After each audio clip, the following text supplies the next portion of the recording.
Good evening, everyone, and welcome again to Real Talk.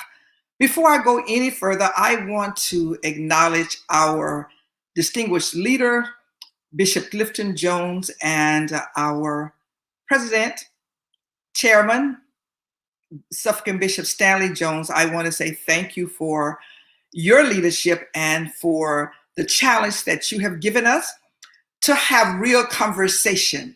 So today, once again, Real Talk is live, and our premise is that we use biblical principles to address real life issues.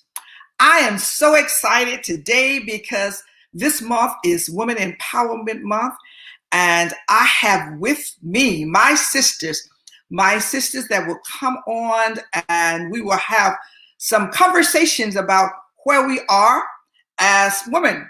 The first I want to introduce to you to Dr. Shawana Crawford. Shawana Crawford is from Texas, and she is a nurse practitioner and specializes in transplant and heart specialist. Welcome, Shawana. How are you doing this evening? Thank you. I am wonderful. I'm so excited to be here, and thank you so much for asking me to join. Thank you. Also, we have Dr. Joyce McNair. Joyce is a retired educator, one of the first superintendents among the superintendents in the area. So welcome, Joyce. How are you doing? And she's from Belzona, Mississippi. That's right.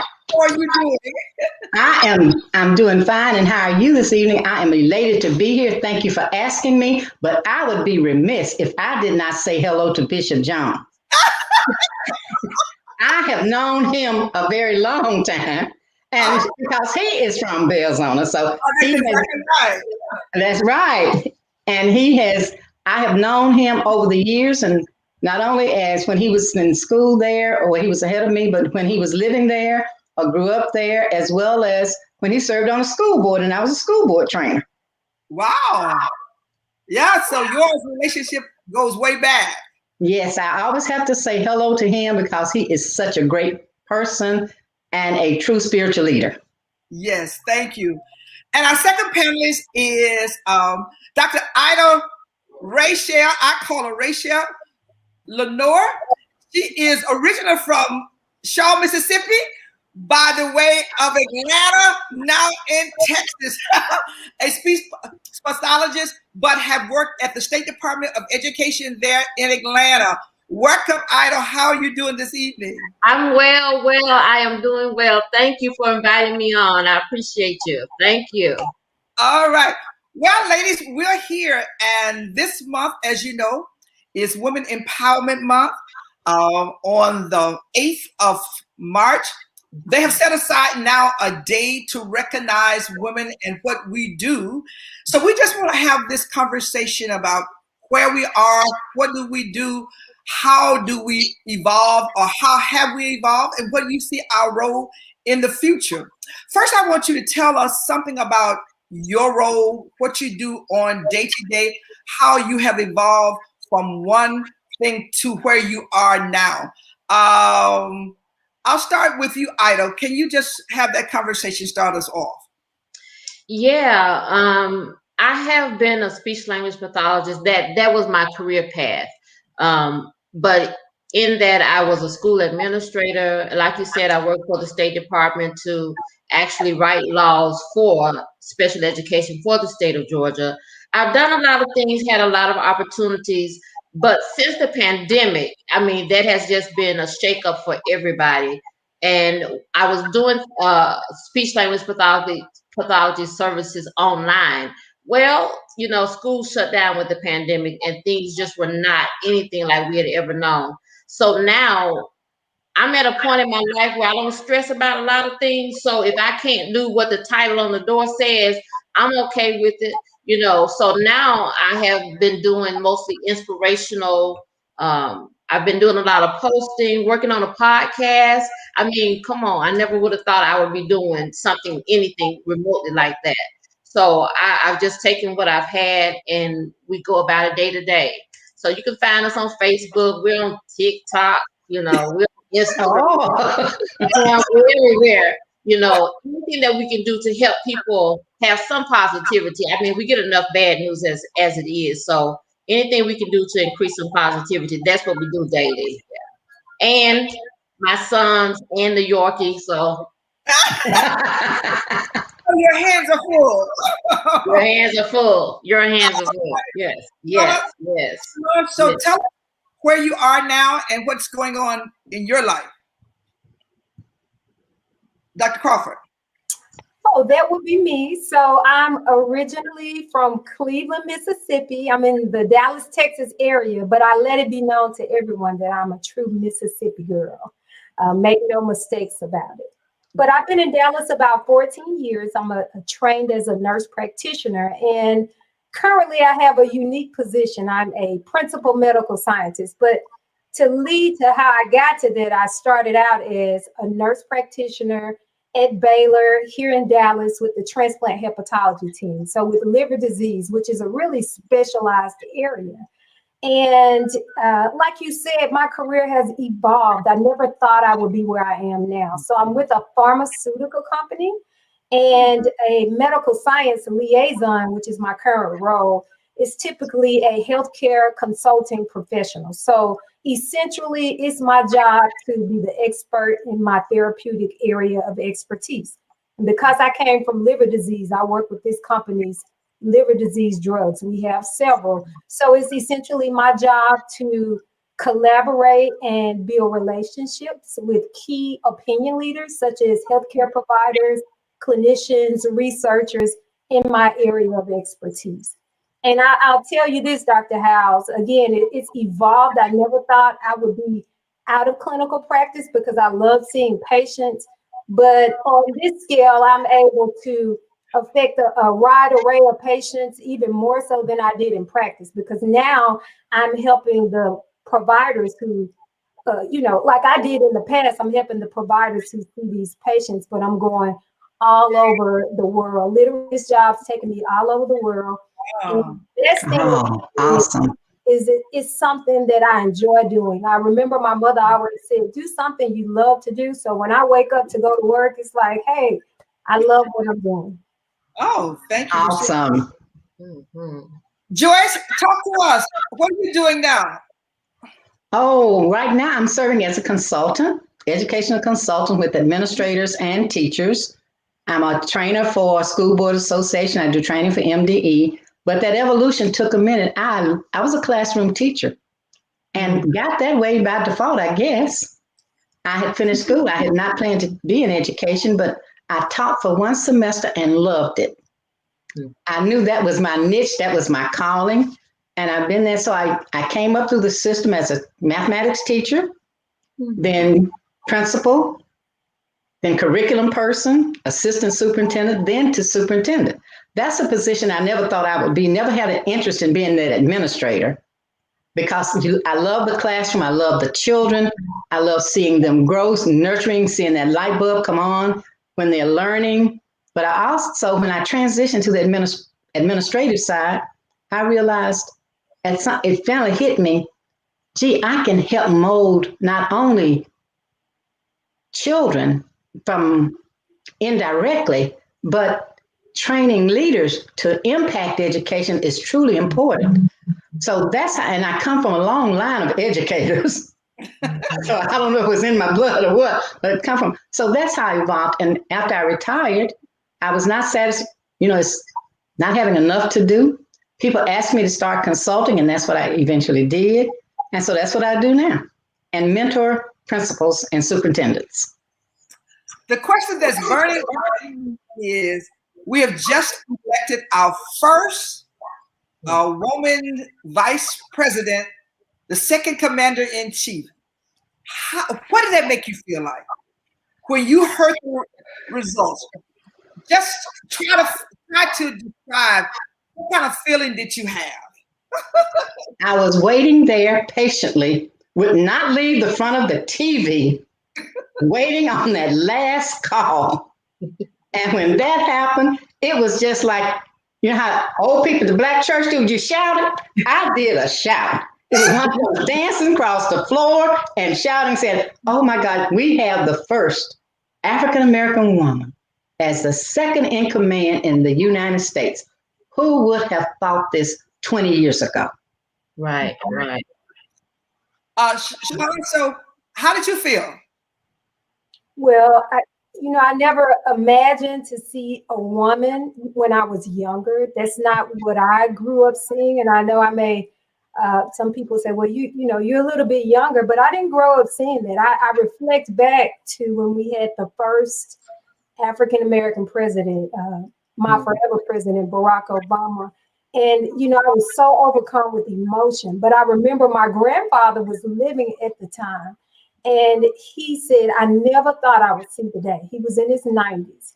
And so it was just such a monumental moment in my life to see that. And then to turn around here several years later and see a Black woman. I mean, it just warmed my heart. I was overcome with emotion. Like you, Dr. McNair, I was glued to the TV, just anticipating. And I was proud because she also came from an HBCU, and I'm a proud HBCU graduate from the Jackson State. So, We'll take that. I never leave that out. I did my nursing training elsewhere at Vanderbilt, but my base came from Jackson State, and to see Madam Vice President Kamala Harris from Howard University in a Black sorority. I mean, I just can't explain it. I feel like I'm in a bubble of reality. It's such a monumental moment. And it really speaks to where we have come. We may have far to go, but I mean, we're making strides, especially. Ida, so how did you feel? I was like, finally, it's about time something good is going to happen to this country, because for so long we have just been programmed to let the men do it. All along, women are behind the scenes, orchestrating everything, running the show, making sure things are lined up, make sure you got your notes, make sure you got your briefcase, all of those things. Women have been running the country for years and years and years and years and years. So I'm like, finally, we can go ahead and admit it. This is how things are going to get done. I'm thrilled. I'm ready to go on to step number 2. I'm ready for President Kamala Harris or President Stacey Abrams. Some of those women to really step out on the stage, that they can take a place in, and the history can actually reflect how things get done in this country. So I was thrilled. Well, that leads me on to my next question. So where do you see us going from here? I mean, where do y'all see us in the next 5 years or the next 10 years as women? Well, go ahead. Go ahead. Go ahead. I think that there is such a shift going on in the United States and in the world at large, that there will be opportunities that are going to be presented. And for the women who are not afraid, or for the women who are willing, the women who are able, that don't mind stepping up into those roles, I think it's going to be a wonderful time for women. I don't think there's going to be a time that we've seen in our past that women will be free to do the things that they've already have shown so much ability to do. So I'm excited to see how women are going to just blossom in the years to come. I think we're going to take off. I really do. I think it's just going to be an explosion, blow your mind kind of a thing. So I'm excited. Well, I agree with Ida. I'm at the point. We're going to rise like the phoenix. Yes. We are going to take our place. Yeah. We have been doing it. We've done it in the background. We've been there with a support system. We have been ruling without being out front. And now everybody, we have realized we have the power. Right. And we have the ability, and nothing is going to hold us back. The biggest thing we have to do now is take this and remember, as we break glass ceilings, we got to bring someone along with us. We got to nurture, we got to support. We have to be there and with their progress, that celebrate their successes, and let women understand nothing can hold us back. And especially with women of color, that we have to do those things for each other, be that village and help each other rise. Our goal is to raise each other up. And as we continue to do that, it is going to be that explosion Ida talks about. Oh, yeah. Yeah, I agree. You know, it's a saying that says, and I don't know who said it, but it's in my head, behind every successful woman is a tribe of successful women. So yes, it is. I just see, I like that. yeah, like for me, I'm empowered by other women as I've come along. And I feel like even as I learn and continue to grow, I still have a responsibility to those young ladies who are coming behind me, just as women who are older than me also drew me in. And so I just think, again, the sky is the limit. We're doing very powerful things. And I think when women come together, wow, what a movement. I mean, let's just think about Stacey Abrams when she put herself out there and made her mind up to move the people. She was able to do that with support. And that's the thing that I'm so excited to see with our women, because once we make up our mind to do things, we get it done. We'll improvise. We're innovators. And so I'm just excited to see next levels for women here in the world. Well, we see you all now in these key positions for all of these great things, but I'm sure that you all had some struggles along the way. I'm sure that I just say y'all had some struggles. Just allude to some of the struggles or some of the things that you had to go through as a woman that your male counterpart may not have had to go through. That, and how did you overcome those things? Because there are women that's coming behind you or us, and they want to know, how do you succeed even when it looks like everything is against you? So give us some pointers, or how do you get through those things? I can start with that.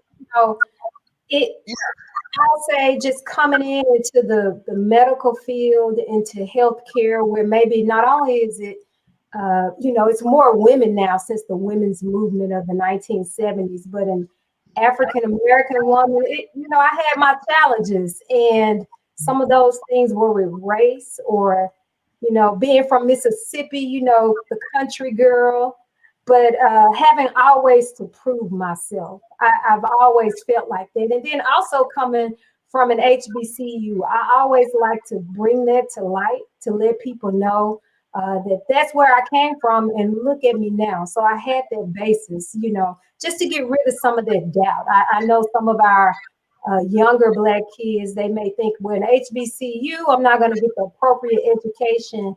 But some of that is just from me hearing other people say it. I left Jackson State and I went to Vanderbilt, which was mostly white. I was one of two Black people in my program. And when I went in the beginning, I had a little bit of doubt because of what other people said. Now at Jackson State, I knew I had a great education, but then, I heard the enemy say, well, what if you really didn't have a good education? What if you're not properly prepared? All of these people, your classmates, they came from other schools, but you went to Jackson State. And when I tell you, once I got in and I started to succeed, I saw that, hey, I was appropriately trained. Jackson State did a great job. But even I can take it to when I went into the field of transplant hepatology at a major institute here in Dallas. It was just funny when I first started, people would look at me strange when I would come in, and I was like, what are they looking at? And I didn't know it wasn't that many Black people at Baylor or, in higher level positions. And so then maybe like 3 or 4 years down the line, I saw a young Black doctor come in, and I just kept looking at her. I'm like, look at her. And then I thought about it. Well, that's how people were looking at me when I came in. But I had my challenges, being Black. I've had patients who unfortunately did not want to see me being a woman. Some people, I've had patients who did not want to see a woman provider, let alone a Black provider. I've experienced racism, but for the thing for me that I'll say is knowing where I was supposed to be because of what God told me. In the Bible, it says your gift will make room for you and bring you before great men. So it didn't matter what other people thought. It didn't matter if they thought I was the country talking girl, because I had the knowledge, the expertise, and every time on every platform, the gift that God gave me and what he told me to do when I was obedient, that gift made room for me. Thank you for sharing. Okay, well, I am from that historic Tougaloo College. That HBCU, which taught you that you were, they really taught you to be a little bit arrogant and a little bit cocky, because they taught you that you were everything, that you could do anything, and that no one could shine above you. But I did face my challenges especially in administration, because you had instances where women and men did not feel they had to take orders from you. Yeah. And I once had a director, when I became a superintendent, said he refused to work for a woman. He retired. Whoa. And this was a Black male. Wow. He retired because he said that was not a woman's place.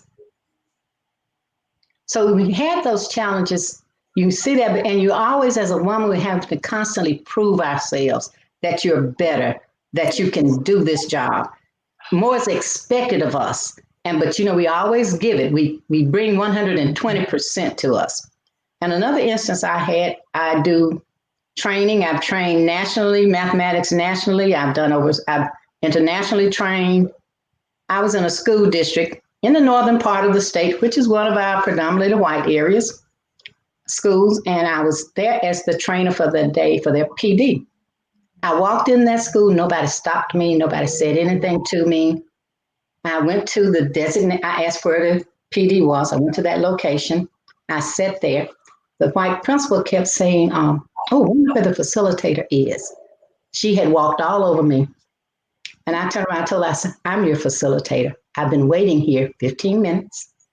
I just had no idea, because I was not what you expected." Yeah. Right. But even at that, we always show up, and as we say, we show up and we show out. When I left there that day, rest assured, they knew who I was. And that's what we do as women all the time. And as Black women, we have to always prove ourselves, because and we know we're good at what we do. And we have to also remind our girls, don't be afraid to be positive about who you are. Don't be afraid to say that and have that confidence in who you are and what you're able to do. Right. Well, I did not go to a historical Black college, so all of my degrees have been from predominantly white universities, and that in and of itself is a challenge. Whenever, like you said, Dr. Crawford, when you are just a minority, one or two of you in the whole program. And I've had professors I had one professor told me, said, "Are you still here?" And so my response to her was, "Well, if y'all want me to leave, could y'all have somebody to print me out a diploma and I'll leave?" So, I never make apologies for who I am. The challenges in life are going to come. I've been divorced. I've had to start over. I've had job opportunities that I wanted, didn't get them. Had to move to another place, another city, another town. So there's always going to be some challenge in your life, but this is the life that you have. You don't have another life. So whenever you have to face your challenges, you just have to take it. This is what I've been given, and I'm going to do the best with what I have. I'm not going to look at anybody else's life as that measurement or that gauge for my life, because you don't have what they have, neither do they have what you have. So you have to make the best out of your life. And And as I get older, mindset is just the most important thing that will ever help you get through any challenge that you will face. Because everybody, the Bible tells us that time and chance happen to all of us. all of us are going to have those situations. All of us are going to have those difficulties. All of us are going to have those things that we're going to face. So you can face it, or you can sit in the middle of the floor and cry for a little while, but then you got to get up and get moving.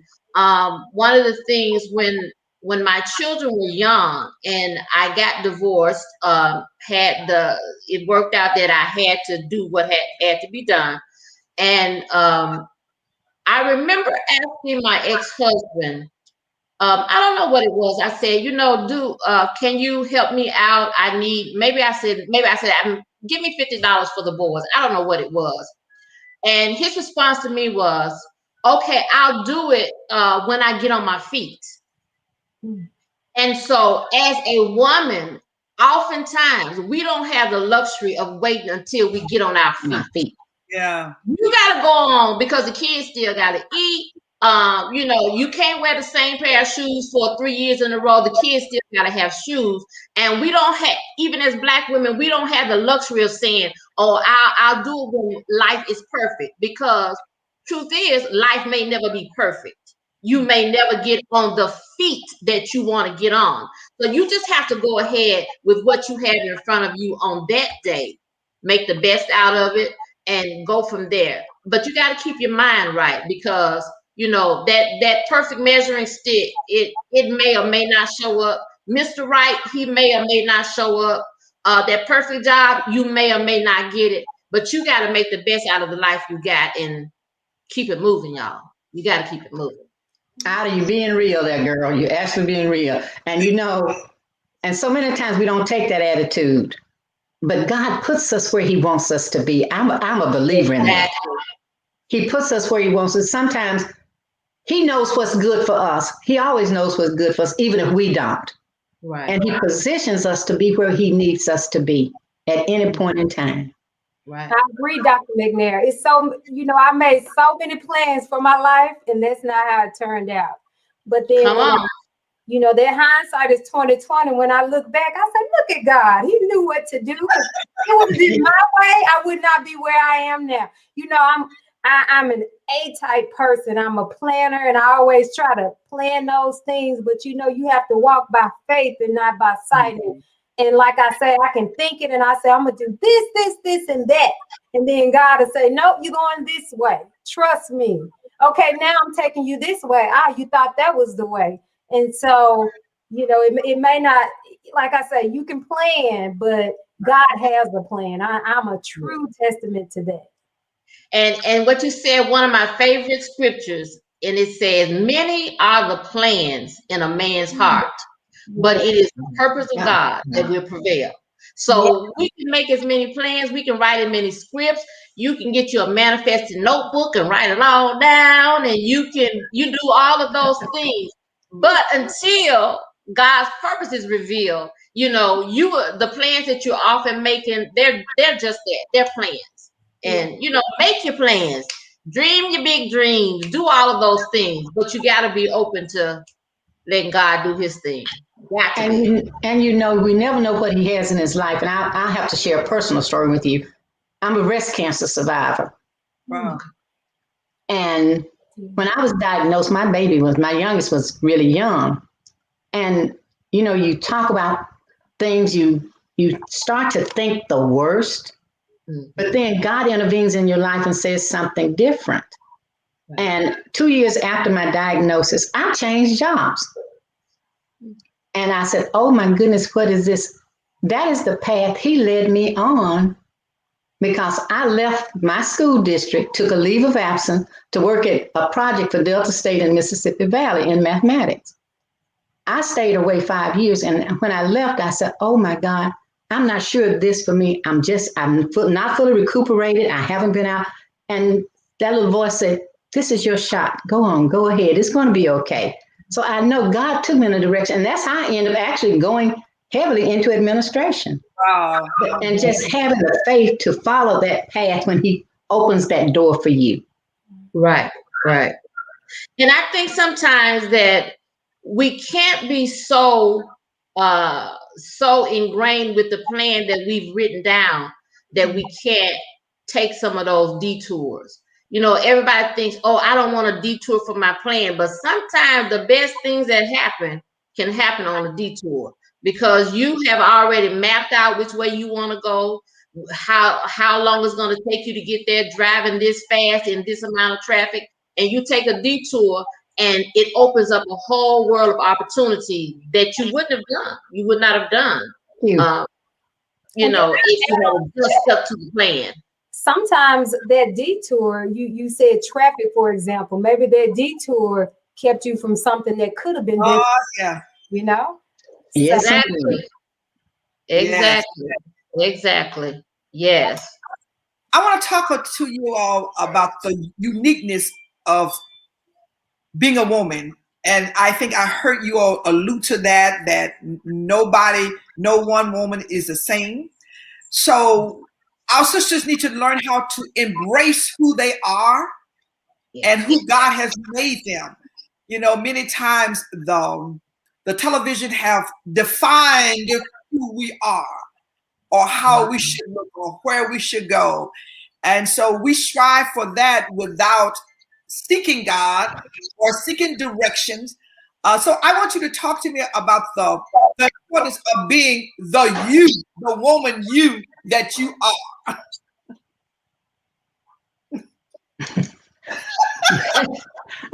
Well, one of the things you have to realize, you first got to know who you are.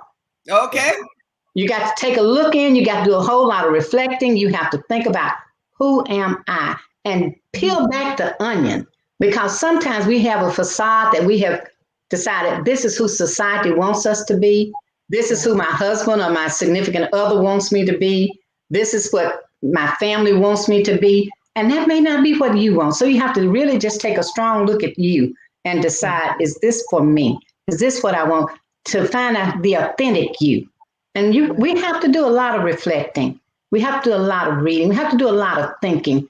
And also we have to share with our sisters. Sometimes talking to your sister just help you define who you are, because we can have so many feelings inside of us and we think they're unique to us. And when we share our stories, we find out there are many other women in the same situation. So as women, we can help each other define who we are just through our story sharing, through our conversations, through our support systems, through that village that helps us know who we are, who helps determine our values and set. And one of the things, not letting TV, every woman wasn't meant to be a model size. Every woman wasn't meant to be size 2. It's okay to be heavy hipped and round. It's okay, because that physical trait does not determine who I am as a person. Right. And I like that what you said, Dr. McNair. You made me think of this sermon that my pastor preached, I don't know, maybe a year or two ago. It's called Don't Run with the Herd. And I think I want to encourage women, if you are unique, embrace that. Be yourself. You don't have to be like everybody, like the people you see in media nowadays. You know, sometimes I'm not on social media. I'm a little outdated, but from what I hear, they say, oh, they're selling you a lifestyle. You know, you don't have to look at others and try to be there. Just be yourself and know that it's okay to be yourself, because we are all fearfully and wonderfully made. And you have to have self-love and self-care. Like you said, no matter your height or your shape or your skin color or your size, you have to learn to embrace who you are, even when you're different. I've had people to say, you're kind of odd. And I'm like, well, hey, that's just me, you know. So it's okay to be different. It's okay to be the odd person out. It's okay not to run with the herd. You know what I'm saying? Yeah, yeah. And, you know, I think as women, you know, as we advance the ladder as far as careers and in administration, and as we get higher up, I think sometimes we think that we can't be feminine and do those things. We, as a woman, that's part of what makes you unique. You don't have to imitate or mimic what men are doing in order to be successful. Because if a woman tries to imitate what a man is doing, is not going to come across the same. So as women, we have to be okay with the girl power that's within us. We have to embrace what makes us unique, because that skill set that we bring to the table, men can't bring. There's a lot of people who would try to convince you that your girl power is a weakness, and it's actually your strength. That's Because that's the thing that allows you to tap into humanity. That allows you to tap into being able to help people overcome their difficulties, help people to become a better self. So we can't just neglect the fact that the gifts and talent that God gives us are not valuable, because they are. They are. And it's something that we need to embrace, and we need more of that in the world as opposed to less of it. Everybody can't be hard. You got to have some softness in there. You got to have some of that. So I ain't no AKA, but throw some pink in there. So I love having Kamala Harris in the White House, throw those pearls on, pluck that hair back. We need some of that, because the world can be so hard and so cold, and everything can't be that way. That much pressure will just cause you to crack. So we need to have what the woman brings to the table. We got to have that.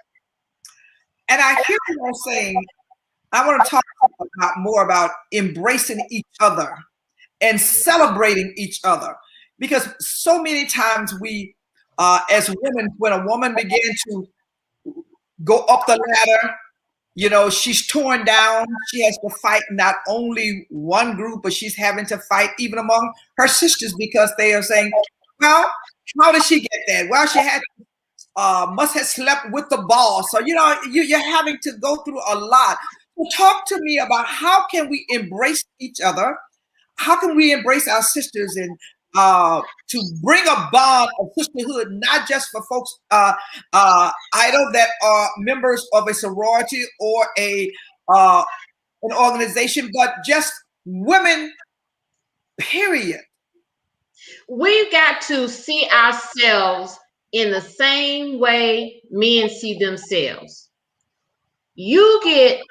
If you say to a man, I need the Eiffel Tower built, one man is not going to go build it. He's going to get 5,000 other men to go help him in his game, his team, or whatever you want to call it. They are going to group up. They're rarely going to try to do it single-handedly. So we've got to get that mindset too, that when we need something done, I got to call my girls. Because if this is going to get done, it's because we do it. And so, we can't see ourselves as the only one. We can't see ourselves as the only one. We got to see ourselves as one of the ones. Mm-hmm. And if you really want to get something done, can't nobody do it more than, you want to quilt? Get your 3 old Southern women on one Saturday, you'll get your quilt by the sundown, because they don't put their. So we got to be thinking that we got to do this by ourselves. It's us, y'all. And if we would just kind of, adopt the mindset of other cultures and the other gender, and we could really move some mountains. I want to piggyback on something Ida said in terms of they pull together to do it. And as women sometimes, but one thing about men, they will pull, but when they can have an argument. Right. But when they're through with that argument, they're going out and have a beer, sit down and talk together, and we are mad with each other for days. This is something we have to forget about, right, and not be that caught up on things and our feelings and wearing them on our shoulders, because when it's said and done, it's over with. And we have to come together. We always have to be that strength together. Right. And the truth of the matter is that we need each other. God made us relational people. We should be interconnected. I always have these sayings. I'm a storyteller. But one for me is I don't have to dim your light so that my light can shine. We can shine in our own light. And, I just feel like we have to embrace each other. We have to empower each other, not be jealous of one another, but uplift each other. We all have different skill sets. You know, I think about one of my best friends is we have these power talks throughout the week. Both of us are working from home, and she'll encourage me a little while, and then I turn around and encourage her. And we've always been like that. We've always praised each other on our accomplishments and supported each other. And we should do that as women more. Like you all say, men can have bad bones, they get over it, they move on, they're still buddies, they have each other's back. And we have to do that as women. Right. And you know, when you were talking about, you know, how men can move on, you know, I was watching I love basketball, I love sports, any kind of sports. But my favorite team, the Golden State Warriors. My son likes the Los Angeles Lakers, you know, and everybody knows LeBron and Steph, they play on opposite sides.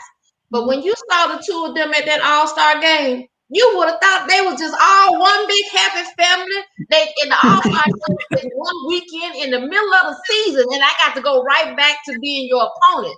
But when it's time to pull together, they can just pull it together like it's nothing. And we've got to do some of that too. You know, even if we don't agree on everything, it's okay. You don't have to agree with everything. But you know, we got to agree, it's time to pull together. We got to do that, y'all. And you know, there's an old African proverb that says, when spider webs unite, they can tie up lions. Oh, I like that. When we come together, we're like that spider. We can weave a web that will be invincible. Right. That can make us do whatever. And if the sisters come together and develop that kind of attitude, just think of the power that we will have. Right.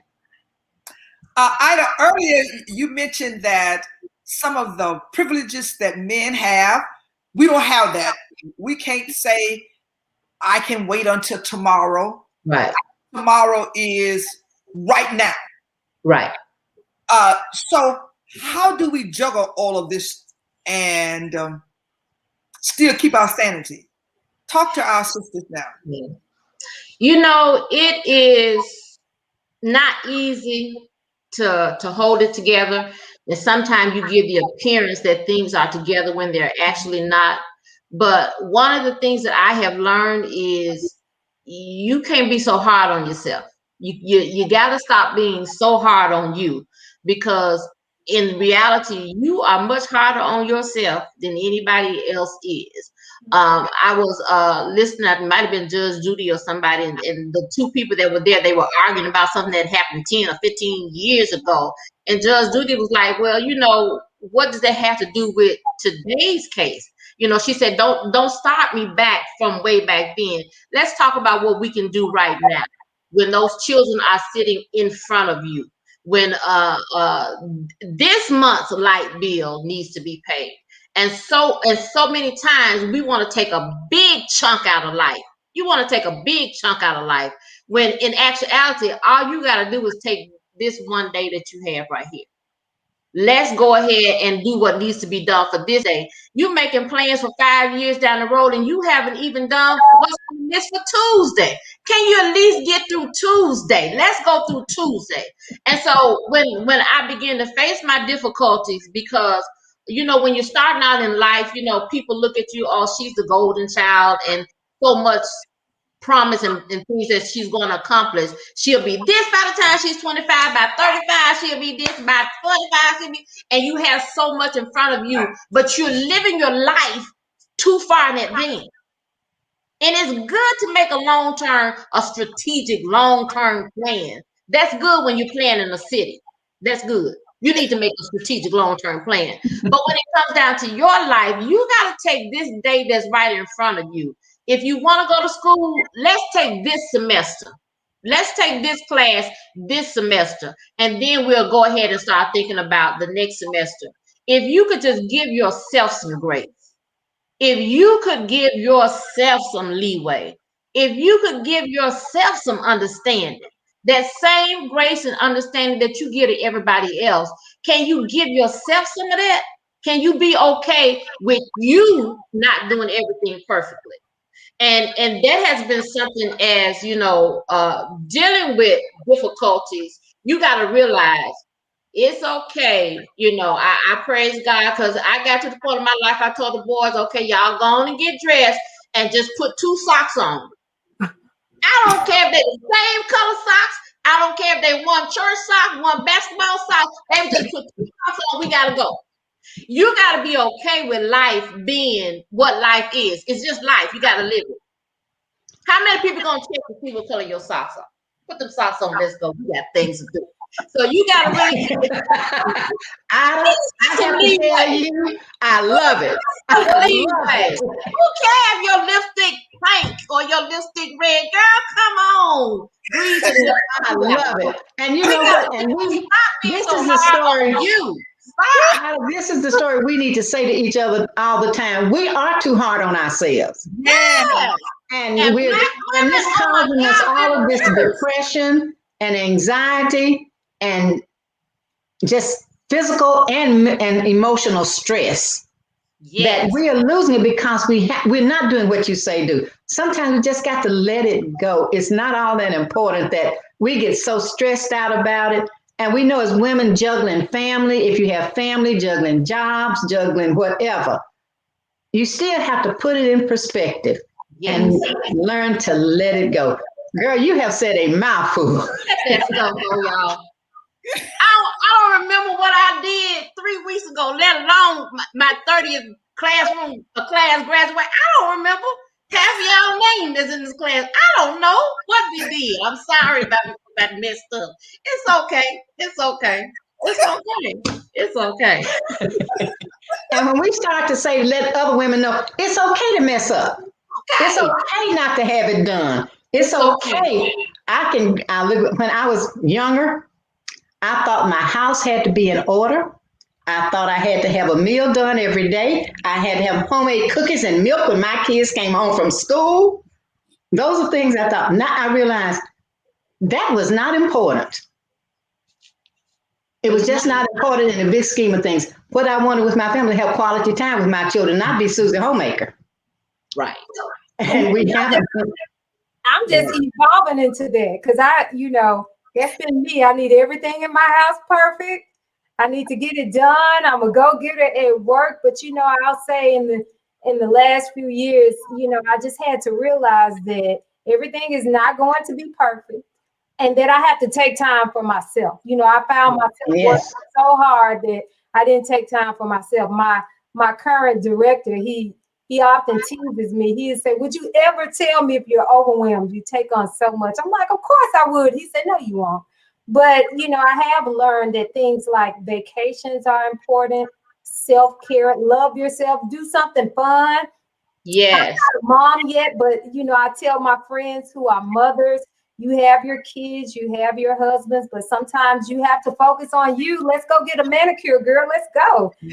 Right. The best thing is a girls' night out. Girls' day, spa day. Just do something for you. And I tell you, ain't nothing better than if you don't love yourself. And I know there's nothing better than a nap in the middle of the day. On a Wednesday afternoon. It's nothing better than that. It's okay. Sometimes it's okay, y'all. So we're telling women it's okay to evolve with who you are and don't be stressed out. Don't be stressed out. And don't be ashamed of who you are. It's okay. Remember that God made you, that you are in his image and he doesn't make any mess. Yes. Now we can turn out to be it, but he doesn't make it. Right. Yes. So we have to just really, it's okay to be who you are. It's okay. And I don't think women, and especially as Black women, we don't hear it enough. Right. So do you think that society have put this restraint on us, the reason why we behave like this? Do you think that that's what's going on, that they cause us to stress out and we fall to the challenges that are before us? Well, society does have a set of norms, and some of it has come from within our own culture because we wanted to be successful and we wanted to, have the opportunities And, you know, when Black children started to go to the white schools, it was always, oh, little Susie, you have to be perfect so that the white school will accept you and think that you're okay. And, you know, it was never the opportunity that she's just a child. She's 5 years old, just like everybody else. So we put a lot of stress and a lot of pressure on ourselves because we are trying. I feel this is just my own personal take. Sure. Yeah. I feel that we're trying to be validated. We want to be validated by the institution. We want to be validated by the organization. We want to be validated by this neighborhood that I'm good enough to fit in with what you got going on. And my thing is, be the best you that you can be. You know, whatever neighborhood you're living in, whatever school you're going to, whatever organization you're part of, but you cannot rely on external validation. Your stomach will literally boil and be in knots trying to please someone else, looking for their validation. You got to go with what God gave you, and you got to roll with that and be okay with you. I'm the type of person, you know, I definitely want to be your friend, but if you decide that I can't be your friend, it's okay. I'm gonna be okay. If you decide that I cannot be in your club, I'm gonna be okay. I'm always gonna be polite. I'm always gonna be cordial. But if there's any substratum of society that you have decided that I can't be a part of, I'm gonna be okay with that. Because I'm not gonna tie my stomach in a knot to prove to you that I'm good enough to be where you want me to be. Yeah. I'm not doing that. I can't do that. So I've never had that thing, and I don't know if it was from my mom's bringing up or the church that I grew up in, but I never had that feeling in my mind that I had to prove myself to someone else. And because I never had to prove myself to someone else, I've been able to do a lot of great things because I wasn't trying to prove nobody no way. I was just doing what I wanted to do. When I went to Florida State, I didn't mean to tell y'all what university I went to. That's okay. We want to know. I got to Florida State University because I wanted to be a speech language pathologist. And I was in Tallahassee, Florida, and FAMU had the program for physical therapy. It was a joint program. Florida State and FAMU, they do joint program. Mm-hmm. So FAMU's campus had physical therapy, and Florida State's campus had speech language pathology. And I had no idea of the magnitude of the school that I was applying for. I applied to Florida State University because it was a school that was near me that had the program that I wanted. So on my first day of class, I go in and I go in through the wrong door, and I go in behind the professor, and it's a lecture hall, about 300 to 400 kids in there. And I go in and I look and I see a sea of white faces. You know, it was a big university even back then, and I had no idea that this is what I was walking into. But it never occurred to me that because I was the only Black person and very few women, the only Black girl, it never occurred to me that I needed to not try to do this. It didn't occur to me. And it never occurred to me that I needed to wear my hair a certain way to fit in with you. It didn't occur to me that I needed to change myself to fit in with what you had going on.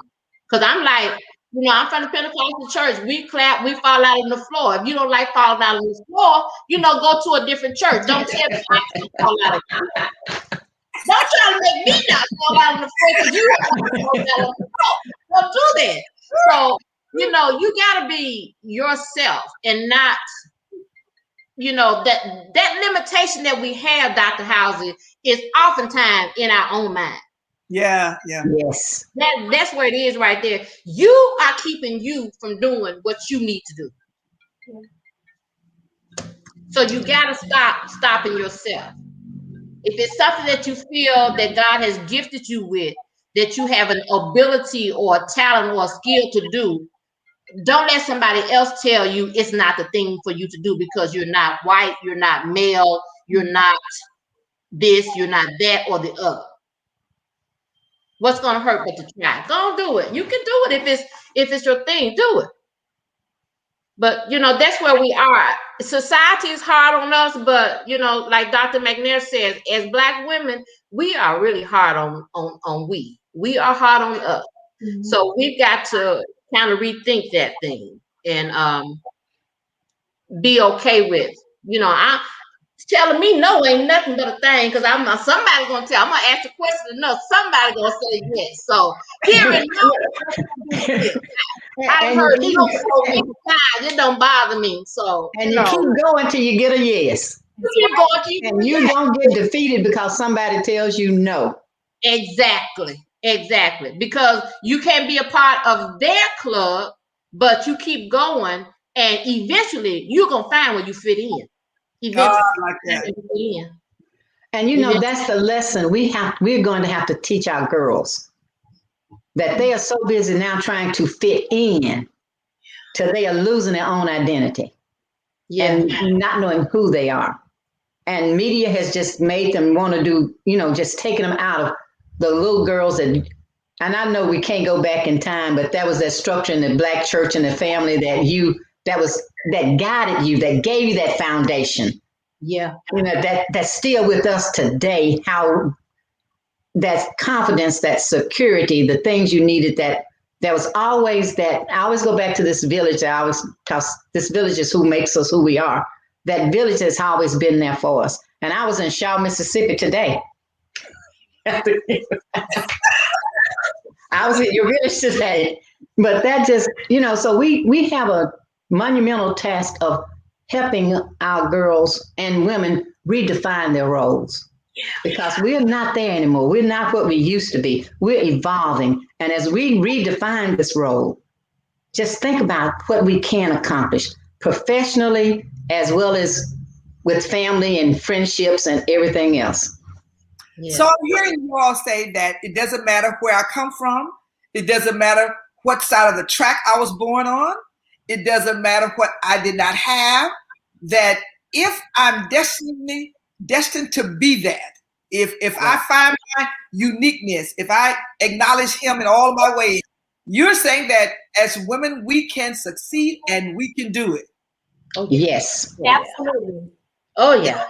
Absolutely. Definitely. I think about my grandmothers, both of them, and the unique things they did, but they were, grade school educations, but they still they were business women, homemakers, but I feel like that they paved the way for me, or paved the way for my mother to further pave the way for me. So I just draw inspiration from that to keep going and to pave the way for the next generation to be that unique person.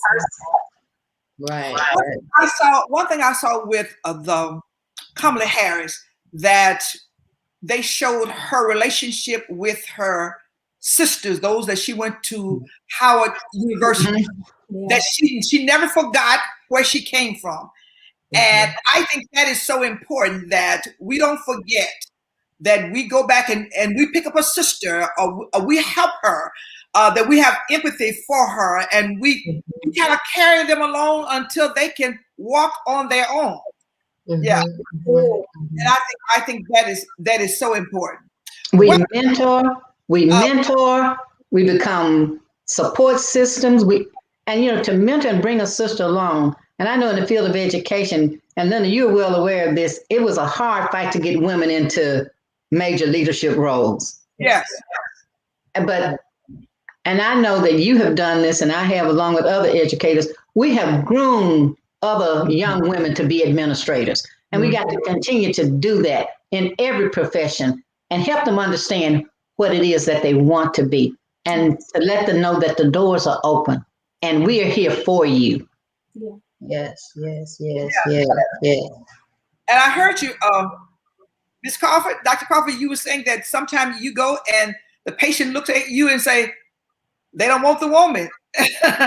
because of the stereotype that they say, well, we don't really know what we're doing, so we are always having to prove ourselves. And I think that's the pressure that we put on ourselves, that we feel that we have to prove ourselves in order to show the world that we really have it. But you say, but just be us. Be you, be you. You know, I've always felt like people may look at me as, again, as a young Black woman from Mississippi. So I still got that country twang and think like, what does she know? You know, I actually experienced that. I was slated to speak at this big conference about a very difficult topic in liver disease. I was the only Black speaker, and you know, I had never met the society that I was speaking for until I got there. And so they asked to send my resume. And when I introduced myself, I'm like, I'm a speaker. You know, the person who was introducing me, she got my resume and she came and she said, "You're the speaker?" And I said, "I am." And she said, "Well, I just want to go over everything that I'm going to say to introduce you." So she kind of looked at my resume, and not to just verify, like she questioned it. She said, "Well, you went to Vanderbilt? Well, you've been in liver disease this long?" And you know, it was right before I got my doctorate. She said, "You're getting your doctorate from Vanderbilt?" I said, "Yes, that's me, just like on the paper." And then she said, "Well, I'm interested to hear what you have to say." and I told her, you know, I said, "Oh, is that a little shade?" I said, "Well, you just listen up. I have a lot to say." You know, I said, thank you. Thank you. You know, again, liver disease is difficult. You know, I know I'm a nurse practitioner, but I've had primary care doctors to call to consult, and even the chief that I worked for, he would say, "Let me let you talk to my nurse practitioner. She knows how to do that better than me." And so when I got on that platform, you know, I said, I'm going to show. And I was an expert in the area. I spoke on it. And I will say at the end, the lady came back and she said, "Wow, you really do know your stuff." Like, but it's like you have to prove it. No, I don't think she believed it until the knowledge came out. You know, it's always it's kind of like that guilty until proven innocent. So you know, we have those sometimes. I've experienced that a lot. You know, I even had a patient. I came in, one of the doctors that would do his procedure. This was when I was at Baylor. The doctor was on call in the hospital, and he said, "Can you do this procedure called the paracentesis on my patient?" I said, "Sure." And when I went in the room, and the patient was a Black guy, when I went in the room, you know, it involves a little, you know, cutting and numbing, and it's an invasive procedure. But when I went in, he said, "Little girl, where are you going?" I said, "He said, I know." He said, "Who gave you that white lab coat? I know you're about 15 years old." And this is when I first got. I was like, "No, I'm here to do your procedure." And that man had a fit. And then finally, everybody was laughing. They was like, "No, she's really good at this." And so when I finished, he said, "You know what? You did that better than the doctor. I don't ever want him to do it again." Exactly.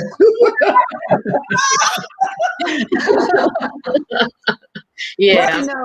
Open up our chat box to see if we have any questions. I was watching and I saw that the comments was coming in. I saw the comments too. Yeah, they were coming in. But I want to open up to our audience and see if there are any questions before we close. We're going to give just a couple of minutes for that. Are there any questions from our audience, audience that is listening with us on this line today? All right, I don't see any questions. That means you guys have done just an excellent job. So before I want you to give us some a 3-minute parting. And I mean, dog says, "Okay, it's time now."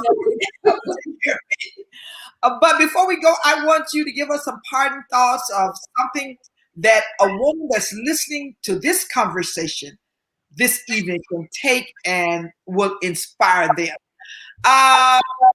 Start with you, Joyce. Come on, talk to us. What I would like for every woman to take, this has been wonderful. I've truly enjoyed it. That's what and just meeting Shawana and Ida has really been a joy. But I want to take everything that you have heard today, just remember that you are a unique person as a woman. And do not be ashamed of who you are. Right. Be bold, be confident, and never say, I'm less than anybody else. Believe in yourself. If you take anything away from here, just remember, you're standing on the shoulders of giants, of queens, and you are representative of a people who have come a long way. And you are representing, especially as women of color, that you have so much to be proud of. Yeah. And just remember, our goal is to reach one and bring one along. Yeah. Yeah. Thank you. Yeah. Shawana? I just want to encourage women, and I base it on my experience. Don't doubt yourself. Yeah, a lot of times there are things or tasks at hand or ideas that you may have, and you would say, I can't do that. Well, that's too big. I just want to encourage women that you can do all things through Christ who gives you strength. And you cannot doubt yourself. You have to believe in yourself. And you have to believe in the God that you serve, that he'll take you through to get you there to where you need to be. Amen. And don't think that anything is too hard. It's in Isaiah 22, it says, when God puts you in a sure place, you're like a nail in a sure place. And when we think about when we hang a picture on the wall, we're looking for that stud. That's that nail in that sure place is there.